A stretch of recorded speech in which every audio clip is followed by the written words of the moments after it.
Mheshimiwa Mwenyekiti, na mimi pia nichukue nafasi hii kukaribisha sana Dodoma. Sisi kama jumuiya ya wazazi, hiki tulichokuja kukifanya ni jambo la kikanuni. Maana moja kati ya wajibu wa jumuiya ya wazazi ni pamoja na elimu na mazingira.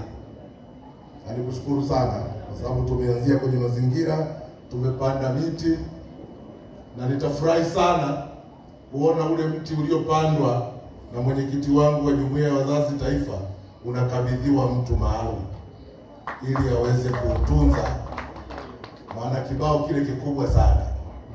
Sasa ukiweka kibao kikubwa namna ile afu kesho ukakuta mti haupo, alafu kibao kimebaki, tutakuwa tumeharibu maana ya ule mti kuwepo. Mheshimiwa Mwenyekiti, tumekuja leo kwa ajili ya kuja kuwasalimia wanafunzi, lakini pamoja na walimu na wazazi.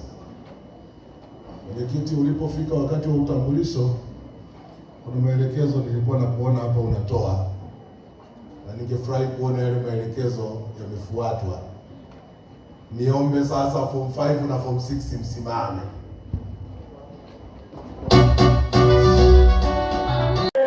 Ningefurahi kuona wanafunzi zaidi mnaitikia.